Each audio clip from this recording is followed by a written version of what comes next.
우리 하나님의 말씀 보시겠습니다.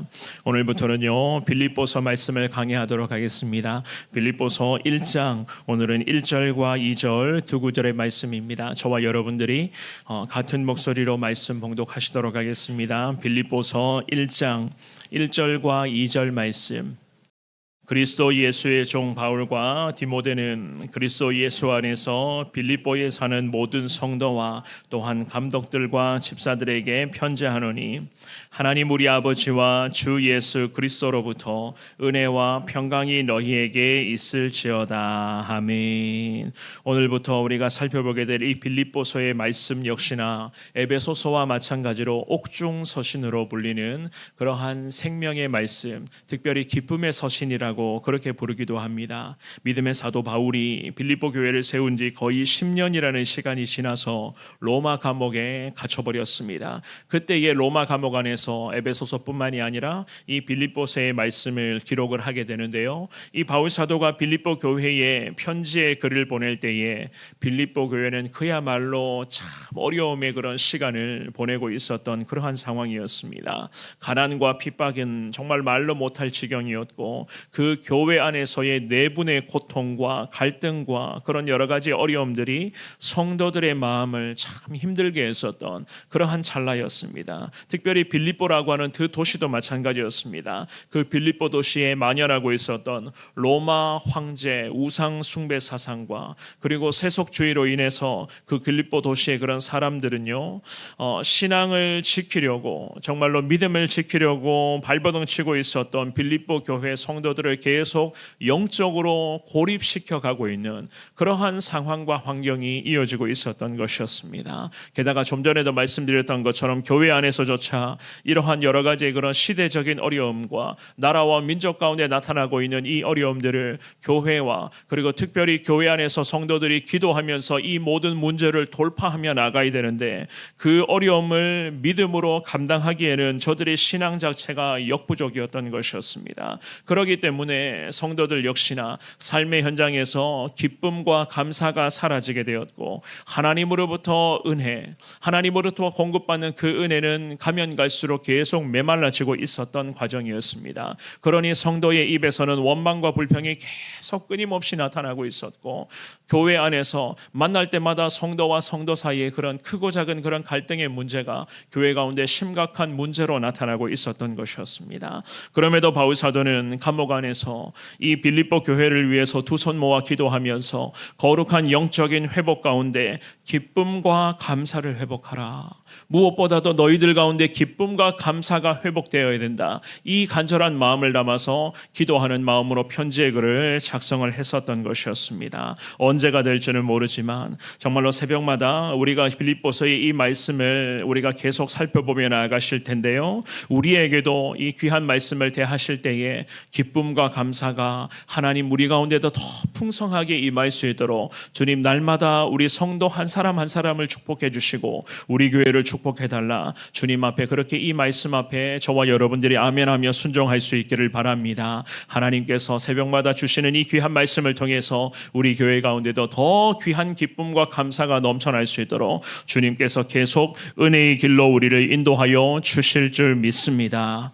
오늘 주시는 이 귀한 말씀을 통하여서 우리는 두 가지로 살펴보겠는데요. 첫 번째입니다. 교회와 성도를 향한 기쁨과 헌신의 삶이 과연 어떤 것인가를 알 수가 있어요. 1절의 말씀만 한 번 더 읽어보겠습니다. 시작. 그리스도 예수의 종 바울과 디모데는 그리스도 예수 안에서 빌립보에 사는 모든 성도와 또한 감독들과 집사들에게 편지하노니. 아멘. 이 바울 사도가요, 에베소서에서도 그랬고 이 빌립보서의 말씀에서도 마찬가지였습니다. 감옥 안에 갇힌 상태로 성도 한 사람 한 사람을 위하여, 특별히 자신이 세운 교회와 자기가 섬기고 있는 정말로 그토록 사모하고 있는 교회들을 위해서 계속 기도의 시간을 이어가고 있었습니다. 감옥 안에서도 빌립보 교회의 소식을 이 바울이 계속 듣게 되었습니다. 교회 가운데 어려움이 계속 이어지고 있었던 것들, 특별히 교회와 성도가 교회 안에서조차 성도와 성도 사이에 하나 되지 못하는 모습을 듣고서는 이 바울이 가슴 아파하며 저들을 위해서 눈물로써 기도하며 편지의 글을 작성을 합니다. 그러면서 바울이 자기 자신의 진심 어린 마음을 이렇게 고백을 하죠. 오늘 본문의 1절 말씀에 보면 그리스도 예수의 종 바울과 디모데다라는 그러한 고백을 통하여서 저들의 신앙의 권면을 시작을 합니다. 바울과 디모데가 1절 말씀에 보면 함께 등장을 하고 있어요. 그 이유는 무엇인가 하면 당시에 디모데라고 하는 이 믿음의 사람이 빌립보 교회 안에서는 이미 잘 알려져 있었던 영적인 지도자였습니다. 이 디모데라고 하는 이 믿음의 지도자들을 통하여서 빌립보 교회 성도들이 하나님의 은혜를 사모했었던 그러한 순간이 있었는데요. 바울이 이 디모데를 빌립보 교회에 다시 보낼 계획을 갖고 있었던 것이었습니다. 이 디모데를 빌립보 교회에 보내어서 빌립보 교회 안에 여러 가지 크고 작은 어려움의 문제들을 믿음의 지도자, 즉 준비된 영적 지도자들을 통해서 이런 문제들을 하나씩 바로잡아 가야 할 것을 이 바울이 마음에 놓고 그것을 위해서 기도 중에 있었던 것이었습니다. 그런데 이 1절 말씀을 잘 보시면은요, 우리가 주목해야 될 부분은 무엇인가 하면은 이 바울은 빌립보 교회 성도들에게 편지의 글을 쓰면서 자신을 일컬어서 종이라는 표현을 합니다. 보통은 우리가 사도라고 하는 그런 표현을 많이 보셨지 않습니까? 그런데 이 빌립보서 1장 1절 말씀에 바울은요, 디모데와 함께 자신들을 일컬어서 그리스도 예수의 종이라고 그렇게 자신들을 표현을 합니다. 왜 이렇게 하는가? 이 바울이 빌립보 교회와 성도들에게 이르기를 자기 자신은 그저 종이었기 때문에, 종으로서의 삶을 살고 있기를 원하는 그러한 사람이었기 때문에 예수님의 종되어서 그 종으로서의 사명을 앞으로도 감당해 나가기 위해서 예수님의 진정한 종이 되어 빌립보 교회와 성도들을 종처럼 가장 낮은 모습으로 내가 너희를 섬기기를 원한다. 내가 너희를 이렇게 가장 낮은 자세로 정말로 밑바닥에서부터 여러 가지의 것들을 다 섬겨가며 종처럼, 정말로 종처럼 평생을 나아가기를 원한다. 이 마음을 가지고 주님 앞에 기도하면서 빌립보 교회 성도들을 신앙의 권면을 시작하고 있었던 것이었습니다. 믿음의 사도 바울이었지 않습니까? 정말로 대단한 하나님의 사람 바울이었지만 그럼에도 바울 자신이 직접 고백하기를 자기 자신은 빌립보 교회의 많은 성도들 중에서 가장 낮은 자요, 곧 종으로서 내가 너희를 섬기며 교회를 섬기며 주님의 사랑을 나누기를 원한다라고 이 마음을 담아서 빌립보 교회 성도들에게 자신을 일컬어 종이라고 이야기를 하고 있었던 것이었습니다. 사랑하는 여러분, 믿음의 사람 바울은 감옥 안에 있으면서도 빌립보 교회와 성도들을 위한 기도를 아끼지 않았습니다. 날마다 주님의 은혜를 사모하며 기도하였는데 특별히 디모데와 자신을 일컬어서 종이라고 하면서 종된 사명을 자처하면서 빌립보 교회, 특별히 교회 안의 모든 성도들 가운데 나타나고 있는 이 어려움들이 해결되고 사라질 것을 간절히 소망하며 내가 종이 될지언정 하나님 교회를 살려주시고 성도의 삶 가운데 하나님의 은혜가 회복되게 해달라, 이 마음을 가지고 주님 앞에 엎드리고 있었던 것이었습니다. 우리도 마찬가지입니다. 종으로서의 삶을 살아가야 한다는 것, 사실 종의 삶은요, 세상은 전혀 이해할 수 없는 삶의 모습 아니겠습니까? 세상은 절대로 알 수가 없고 내 주변의 세상 사람들은 내가 종된 삶을 살아가기를 원한다는 이런 이야기를 들으면 도무지 저 사람 이상한 사람이 아닌가 싶을 정도로 세상 사람들은 받아들일 수 없는 모습이 바로 주님 안에서의 종된 삶의 모습 아니겠습니까? 하지만 우리 하나님께서는 오늘 이 새벽에 저나 여러분 모두에게 이러한 삶을 주님이 원하고 계시는 줄 우리는 믿습니다. 우리 교회 공동체 안에서 내가 가장 낮은 자요, 내가 정말로 종처럼 주님 앞에 섬기며 나아가기를 원합니다. 이 마음을 가지고 주님 앞에 저와 여러분들이 평생을 엎드리신다면 하나님께서는 정말로 우리뿐만이 아니라 우리 가정과 교회 가운데 온 성도들과 특별히 다음 세대 자녀들에게 하나님은 거룩함의 은혜를 계속해서 종을 자처하고 있는 우리의 눈물의 기도를 통해서 하나님은 거룩함의 은혜를 더 풍성하게 우리 교회 가운데 모든 성도들 가운데도 주님은 허락하여 주실 줄 믿습니다. 있습니다.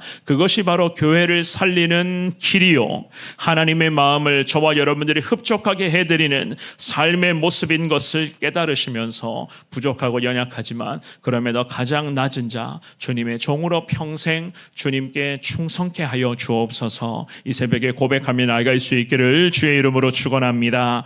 두 번째, 은혜와 평강은 주님이 주시는 것이니 항상 기도로서 주님을 붙들어야 된다는 것을 알 수가 있어요. 은혜와 평강은 하나님이 주시는 것이다. 2절의 말씀입니다. 2절도 한 번 더 읽어보도록 하겠습니다. 자, 시작. 하나님 우리 아버지와 주 예수 그리스도로부터 은혜와 평강이 너희에게 있을지어다. 아멘. 이 바울 사도는요, 빌립보 교회와 성도들에게 예수님으로부터 오는 은혜와 평강을 사모하며 기도하였습니다. 이것은 과연 무엇을 의미하는가? 은혜와 평강은 무조건 주님에게서만 가능한 거라는 거예요. 은혜와 평강은 우리 주님이 우리에게 허락하시는 것이지 우리가 어떻게 열심히 노력해서 그 은혜와 평강을 마음대로 막 얻어갈 수 있는 게 아니라는 거예요. 이 은혜와 평강은 오직 하나님께서 우리에게 허락하시는 것이다. 특별히 이 은혜와 평강은 그렇다면 세상이 우리에게 가져다 줄 수 있을 것인가? 말도 안 되는 이야기겠죠. 그렇죠? 왜냐하면 은혜라고 하는 것은 인간의 행위에는 전혀 관계없이 무조건 하나님으로부터 오는 값없이 주시는 하나님의 선물 중에 선물인 것입니다. 그리고 평강이라고 하는 것은 마찬가지입니다. 이 은혜의 결과물로서 우리는 해석을 합니다. 하나님과의 관계에서 화목을 누리고, 그리고 성도와 성도 사이에, 그리고 사람들 사이의 관계의 현장에서 하나님이 주시는 그 은혜를 통해서 저와 여러분들이 낮은 자로 자처하며 주님께 엎드리며 겸손할 때에 이 놀라운 은혜가 저들에게 평강으로 임하게 되는 그런 하나님의 축복의 산물이라고 할 수가 있겠죠. 그래서 이러한 은혜와 평강의 근원은 하나님 우리 아버지와 주 예수 그리스도로부터 이 은혜와 평강이 계속 임하게 되는 거예요. 그렇기 때문에 저와 여러분들은 오늘도 이 새벽에 주님이 우리 가운데 허락하시는 그 은혜와 평강을 사모하는 마음 담아 주님 앞에 엎드리며 주님의 거룩한 그 은혜와 평강을 기도로서 우리가 주님께 구해야 되는 것 아니겠습니까? 사랑하는 여러분, 우리 하나님께서는 저와 여러분들 모두의 아버지 되시는 하나님이시오, 또한 아들 예수님을 통해서 우리를 이미 다 구원해 주신 놀라우신 우리 구원자 되시는 하나님이신 줄 우리는 믿습니다. 그래서 저와 여러분들은 오늘도 주님의 은혜와 평강 가운데 그 놀라운 축복들을 누리며 이 험한 세상에서 살아갈 수가 있게 된 것 아니겠습니까? 오늘 이 본문의 말씀에서 바울 사도가 빌립보 교회와 성도들을 위하여 기도할 때에, 그래서 바울 사도는요, 주님의 은혜와 평강을 기도하며 너희에게 주 예수 그리스도로부터 은혜와 평강이 임하기를 내가 감옥 안에서 지금도 기도하겠다. 주님께 이러한 고백을 올려드리며 빌립보 교회 성도들의 신앙의 성숙을 하나씩 세워가기를 시작을 했었던 것이었습니다. 오늘 이 새벽에도 주님이 주시는 은혜와 평강을 사모하시며 한 번 더 주님께 기도하시되 예수님만이 내 삶 가운데 평강을 주시고 우리 주님의 은혜가 내 인생 가운데 필요하다는 것을 이 시간에 깨닫고 주님이 주시는 은혜와 평강을 마음껏 누리시고 그 은혜와 평강을 흘러보내시되 우리 그리스도인들의 삶은 평생 하나님이 주시는 이 은혜와 평강으로 승리할 수 있다는 이 진리를 깨달으시면서 오늘도 만나는 모든 사람들에게 예수님의 사랑을 나누어 주고 주님의 은혜와 평강을 마음껏 누리시는 저와 여러분들의 복된 삶이 될 수 있기를, 오늘 하루에 정말 능력의 시간이 될 수 있기를 주님의 이름으로 축원합니다.